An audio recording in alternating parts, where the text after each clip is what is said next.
Agulumizibwa nnyo omutiibwa Kyetonde Katonda nannyini buyinza era nga ye liiso ddene oyo atunula buli wamu ne wansi w'ettaka alabawo ne mu kizikiza ekikutte.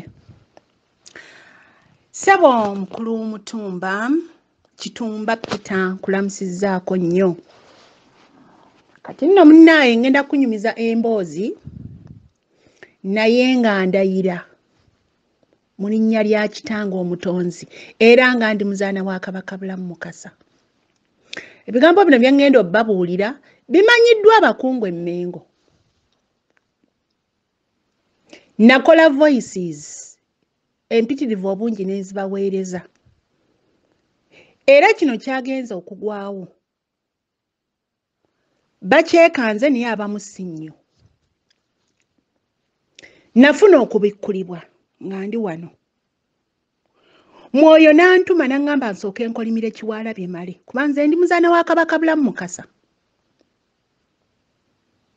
Nazaalibwamu eyo ennyingo. Mwoyo n'aŋŋamba nkolimire Kiwalabye Male. Olw'okuba omwami oyo abadde nnyo mu nkola ey'okubba amataka ate nga mbadde omukyala azenga akuba ennyo kkerere ku nsonga z'amataka agabbibwa ag'abalongo ag'emisambwa ebifo ebyabalala bo ba Jerusalem luddawa ne baba nti simye bagamba kino ekifo so waliwo n'omusomo gwe naleetako kwegamba ebifo ebyenjawulo ebiri couch kwegamba ebyobuwangwa ate nga byanzikiriza kubanga era enzikiriza eyitamu buwangiro mu nsi ez'enjawulo nga byo babitwalanga ekyomuwendo ennyo ne bateekako ekizimba abantu we banajja nga bakuŋŋane bagulumize Mukama. Ffe ebyaffe ne bisaanyizibwawo ago agasajja n'agakazi agabbi nga mulimu n'abalangira n'abambejja. Abalangira n'abambejja saaba mentioning amannya gaabwe naye tekitegeeza nti sibamanyi ate tekitegeeza nti mbatya. Naye nina ensonga lwaki bo mentioning amannya naye okusinziira ku bwe nnannyonnyola obutambi nja bo baleeterako wano mu buwulire. Ngenda baleetera ku butambi mu buwulire nga bwe nnannyuka nja bunoonya. Omwami oyo Kiwalabye Male ngenda bagamba ebintu ebiri very shocking about him. Sirowooza nnebula ng'akyaliyo mukyala we yagenza okufa okuva mu bulamu bw'ensi bw'ennyama. Nsuubiranga ebulange takyagendayo kwega kind of oba okwegoba yekka kusinziira nze ku kyempulira. Naye Kiwalabye Male oyo yagenda n'agula kifaalu. Kati nze mwoyo bwe yaŋŋamba nti mukolimire nenkolima nno nenkolima bubi nno nnyo. Kyokka omuntu gwe nkolimira simulabangako simanyi na bw'afaanana naye mpulira buwulizi linnya lye. Era bwe namala okukolima neŋŋaana yabaayi omuntu gwe nkolimira kamugugalingako ndabe bw'afaanana kwe kulaba ebifaananyi bye era afaananamu katono nnyo Obote. Nasooka ne mwekanga ne ŋŋamba y'ono. Kaakati kubanze kye nalaba nti alina resemblance y'amaanyi nnyo ne Obote, Apollo Obote. Kaakati ne nkolimira omwami oyo. Bwe mmala omukolimira emyoyo ne giryoka gimbuulira lwaki gyaŋŋambye mukolimire. Ne gitandika okumbulira ebintu kwegamba byenna funanga shoka etagambika. Emyoyo gye njogerako si gya kwebaka n'oloota. Nze obwamwoyo bwange bwe bwatuuka mbeera mu nkiiko n'emyoyo. Emyoyo ne giŋŋamba nti omwami oyo yagula kifaalu. Naye bwe yagula kifaalu gyaŋŋambangayo ne wayitawo enkera ne gyongera gimbulira n'enkera ne gyongera ne ginnyongerezaako. Gyasooka ne giŋŋamba nti omwami oyo yagula kifaalu. Wabula kifaalu bwe yamugula yagula kifaalu wa bwana buto era eryo essomero ssebo mubadde okubira piano nze bino mbyogera na ddoboozi lyange sifaayo oba nsiowinga kale agezeeko oba nsiowinga agezeeko. Ndiwaayo ebimu ku byapa byange ng'omusingo ne mbagamba at least nze nina rooms ze mmanyi nti bazimenye balabo bawanzi tebalisangayo buwanga. Omwami oyo omwana gwe yasookera ddala okusaddaaka yali around myaka 67 oba bw'abanga yali mugimu yali myaka ngete nendoza yali nga 67 gwe yasooka okusaddaaka. Ebigambo bino nze mbyogedde n'eddoboozi lyange, siwandiise, nsazeewo mbyogere. Era yennyini ye yakwata ekiso n'asala oyo omwami Kiwalabye Male. Akaana ako bakambonesa n'okukambonesa kubanza nina n'obugabane bw'okubonesebwa. Kaali mu kateeteeyi ka light purple nga mulimu n'obutolobojjo bwa black nga bwakulanga bwolaba obuwojjolo wojjolo obwo obutolobojjo bwa black. Oyo omwami Kiwalabye Male oba kamuyita omutemu oyo. Ebigambo bino nze mbyogedde ate nga mbyogedde mu ddoboozi lyange nti ne Buganda ne Bulange babimanyi nga naye era nze nabibagamba. N'abataka babimanyi nze nabibagamba. Nabakolera audios n'enzisaasaanya. Naye kwegamba ku mikutu gw'abagavu abaffe ne bazisaasaanya bo e Buganda, abali e Buganda. Naye omwami ono bw'amala okusaddaaka akaana k'abandi ako, oluvannyuma bakadde b'omwana oyo bagenda ndooza ku balubaale abasawo ab'ekinnansi ne babalagula ne babagamba omwana wammwe baamutta, wabula baabawa eddagala. Eddagala eryo we baali bawa banne yamunnyongera okubashookinga, naye nga gano genjogera ge mazima. Kubanga Obuganda busiriikirira nnyo ebintu bwe bityo, oba abantu basirika nnyo, kyokka nga ne gwe basirika gwe batakyogerako tali worth it, muntu wa wansi nnyo. Ngenda balaga omuntu abadde minisita wa culture, moreover mu bitongole byonna nga wa culture. Ekisooka ajjuzza omusaayi gw'abantu ku ngalo, ate nnyongerayo ekyokubiri. Bakadde b'omwana oyo bwe babagamba nti omwana waabwe yafa, baamutta, baakola eddagala ne basitula omuzimu ogwo. Wabula omuzimu ogwo gwayambala Kiwalabye Male. Bwe gwayambala Kiwalabye Male, nze njja banoonyeza audios nzibaleetere. Mulangira Nsubuga bw'anaabakkiriza. Bwe gwayambala Kiwalabye Male, yatandika kwegamba nga gulinga ogumugamba nti wannemesa okukula nfumbirwe. Yali mwana muwala, kati nze mukazi wo. Omwami oyo abadde afutuuka ekiseera n'afuna ekyoyooyo eky'obwana obuto okubukozesa mu buliri. Era waliwo kabona omu gwe nanyumizaako emboozi eyo naŋŋamba nti baamukwatako kona nga mmaze ogimunyumiza, naŋŋamba Simeye waliwo oba amawulire baamukwatako Simeye n'akaana Simeye oba ka myaka oba 15 oba 16, Simeye ne bituuka wala naye waliwo engeri gye byazikira oba yasasula ssente. Namusaba nnoonyeza amawulire ago, nageringa so excited kubanga bye bintu byendiko, naye amawulire ago tagampanga paka kati. Nagezaako ganoonya mu Google banene gambula. Naye kubanga yakiŋŋamba mu kugamba zo munyumiza bino bye mbanyumiza, kati yatandikanga okufuna ekyoyoyo ku bwana obuto. Era emyoyo ne giŋŋamba nze nga sinaba nakumenya nti ayina essomero, nakimanya oluvannyuma nti ayina essomero naye obwana obumu abujjana mu ssomero lye. Ne baŋŋamba nti n'obwekibiina ekyomusanvu mu Luganda, n'obwekibiina ekyomusanvu ekivunulwa nti n'obwa P7 abadde takola rep no, naye ng'akozesa ssente. Kwegamba obwana ng'obwo obwangu okuseducinga n'okanaga ssente biki. Ti naye ng'akaana ako kweganga anoonya akaana embeerera akatamanyangako ku musajja. Kwegamba omuzimu guli kye guba gumutuma okukola. Ti era ayonoonya obwana bw'abandi buyitirivu. Ne wabaawo n'obwali kwegamba kuba omwana ow'emyaka obukalo katugambe nga 12 13 bw'abanga yagenda dda mu nsonga z'abakyala kwegamba ebyez'omwezi buli mwezi asobola okufuna olubuto. Era ne banga nti ayina ne bwe yali afunyisiza ku lubuto n'abufoosinga buluggyemu oyo. Ti naye nga bwe kamutanda akaana n'akasanga nga kakaalalukadde kamanya eby'omusajja ajula nakayisaamu mpi. Kati ate ngenda bagamba yekigenda okwongera obbashookinga. Ndowooza emyoyo gye gyava gintuma. emyo ne gingamba nti nno kuba ngenda baweereza voice gye natadde ku mukutu gw'abagave nga bakambikira bwe bati mukyala we era mbaweereze ne voice ey'omwana omu gye yampeerezza amangu ddala ng'omukyala oyo baakamubika.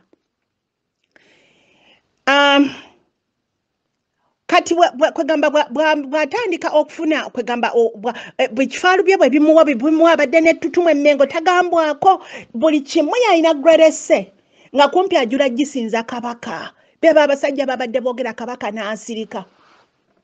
Ensi egamba gavumenti ya wakati yawamba kabaka naye nga abaganda bennyini be bawamba kabaka bakozesa amalogo bakozesa kifaalu eddogo libadde ebulanga eddogo libadde emmengo nga buli ayagala okubaako kyayisaawo akozesa ddogo to silence the kabaka. Nze mbyogedde, nze Nabatanzi Nabakazi, nze nkyogedde. Nakato Nakalanga Ngwira ago gonna mannya gange. Nze nkyogedde era ngenda bagamba ekintu kye muyinza n'okwewuunya abamu muwakane n'okuwakana naye kansembyeyo. Omwami oyo abadde asemberera kabaka naye nga yasuubiza dda bikifaalu bye nti kabaka ye ssaddaaka esembayo. Kwegamba ye ssaddaaka kakati gy'amutegekera. Kabaka abadde alwala bamukebera ekimuluma tebakiraba naye oyo omwami yali yaseetinga bikifaalu bye naye ye nga bimunywa mpola. Ebigambo bino nze mbyogedde mu ddoboozi lyange. Era ngenda bagamba nti ekintu oba oli awo abamu kye muyinza okuwakana nimba ajja kuba anaakiwakana ajja kuba awakanira bwereere. Nasinzidde wano e Germany ne nkwata kifaalu wa Kiwalabye Male. Nasinzidde wano ffe abamu obwamwoyo bwaffe bwakula okwenkana awo. Kannoonye bu audios obwo mbubaweereze waleme na kuyitawo kiseera. Kansooke mbaweereze ke naweerezza ku mukutu ogwaffe ogw'abagave. Bye bigambo ebyo ebya Kiwalabye Male. Nze mbibagambye sina muntu mulala. Kale n'olwekyo era oluyimba olwo lwe mbaweerezzaako nti omuntu aligabana ki nduweereza ne nduweereza ne ku mukutu gaffe ogw'abagave. Naye lwakuba buli kyempeerezayo nabo bakugaba bakisaasaanya awalala. Nze ebyo ebiseera sibiina. Naye nga era essomero eryo mukumbonekera lyambonekera nga lya langi ya lubugo nga boolaba olubugo bwe lufaanana. Naye nagenze kwegamba waliwo abaana abanoonyeza ebifaananyi ebyo ne babimpeereza oba babijjeewa. Ebyessomero ne ŋŋamba lyalina essomero. Nempulira nga mmezeera n'olutiko kubanga naliraba bannange naliraba. Ye Kiwalabye abadde kifaalu wa musaddaakira baana naye kati abadde ateekateeka musaddaakira kabaka wa Buganda. Nze siina kye njagala mu Buganda wadde a slightest piece of land, no. N'ekyo kye nakoledde Obuganda ate seetaaga na kubeera mu bimyanso mbu bandabe era teryajja kundaba. Mpozi nja kubagamba era nnabagambako nti Kiwalabye Male buli kyonna ekirungi kyabadde ayagala ng'akyenyumirizaamu kigenda kumuggwako. Ekyo nnakibagamba era nkiddamu. Kiwalabye Male agenda kuggwebwako buli kintu kyonna. Kye nababuulirako kye nali njagala nkomeko. Kubanga waliwo kye bagamba nti nno kwegamba oba bakigamba batya mu Luganda kwegamba ekintu okukyogerako nga kiri unending nga tekikoma. Wabaawo oluusi lwe weerekereza ebimu. Naye mpozi nja kwongera era mbakakasa era nga ndayira nti ekyo kyennyini Kiwalabye kyafunye kye yali ayagaliza Obuganda. Kyennyini Kiwalabye kyafunye kye yali ayagaliza Obuganda. Emyoyo gyo gigoba nsonga. bamaama b'abaana bonna abeesiba ebimyu Kiwalabye Male yattira abaana. Buli mukyala ezziga lye yakaaba. Okweziribanga kwe yeeziribanga. Munnange Kiwalabye ago gakyali mabaga. Nzijjukidde omwoyo bwe gutyo bwe guŋŋambye. Nze bannange nange ndi muntu ebintu bino mbyogera nga mpulira n'okkankana.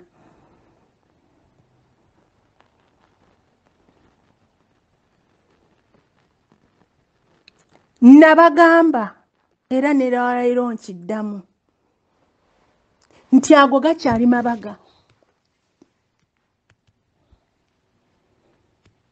Ago gakyali mabaga. Emyoyo girayira nga giwera nti ago gakyali mabaga. Nange mbagamba nti ago gakyali mabaga. Olwaleero ennaku z'omwezi 9 omwezi ogwa 11 Novemba mwaka gwa 2022. Era emyoyo gyaŋŋamba nti Kiwalabye Male ajja kumaliriza ne Kiyengo nga baddukidde mu balokole.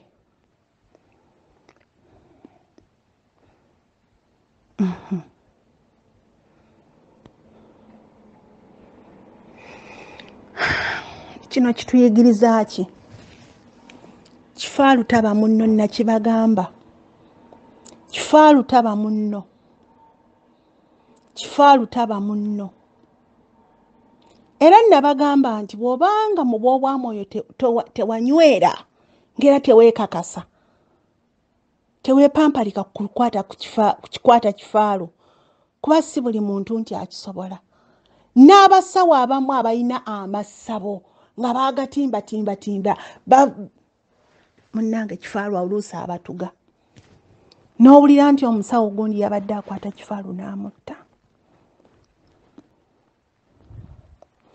Kiwalabye Male ayanguwa emisinde yeetondera omutonzi ne Kabaka bulamu. Yatta abaana b'abandi. N'abasaddaako emisaayi mu ssomero emyoyo gyaŋŋamba nti gyasooka ne giŋŋamba nti waliwo bizinesi omukyala we gy'akulira era ne gimundeetera nga mukyala mweru kuba nze mbadde simumanyi. Kale bwe ndabye ekifaananyi neewuunyizza nnyo. Kale sijjukirira ddala oba bamundaga yali afaananira ddala bw'ati, ekyo sikijjukira, naye bamundaga nga mukyala mweru. Era very beautiful lady. Era ne baŋŋamba nti Kiwalabye abadde ayagala mukyala we okusinga ekirala kyonna. Ekyo nkijjukira bulungi nnyo ng'emyoyo gyakiŋŋamba. Naye tebaŋŋambako nti oba agenda kuva mu bulamu bw'ensi.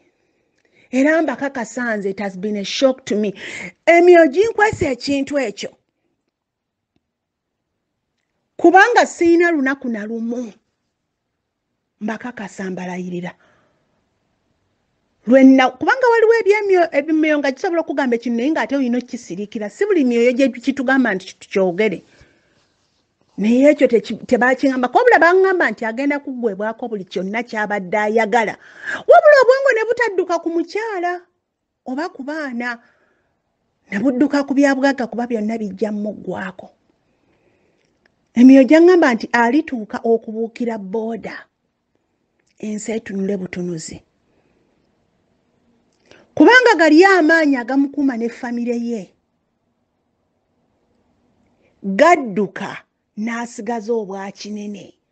Mu abaana abato abakyafumbirwa abakyanoonya ababeeza okufumbirwa mwesabire nnyo. Munsonyiwa ekigambo kye ŋŋenda okukozesa bannenze siri mukyala akozesa vulgar language n'omulundi n'ogumu. Naye omwami ekifuba ekyo kya oba nkimaleyo ntya. Mu nsonga z'omukwano ekifuba ekyo kyakuwummuzaako bw'ati. Bw'ogwa ku musajja eyagula kifaalu oba akozesa ebintu ntuntuntu eby'amayembe ga kifaalu. Munnange naawe immune eri gye wazaalibwa naye emyoyo emirungi gikudduka. ekyo kyolaba ne bw'oba olwadde entunuka eyinza okutta ne bw'oba olwadde liso lisobola okutta ne bw'oba olwadde kantu katidde kitu wabula kati oli aba yagula kifaalu we aba amuwa immune kiringa omuntu ali ku concentrated oxygen kati kankitwale bwe ntyo mutwale nti yekifaalu ti wonna w'omumugirako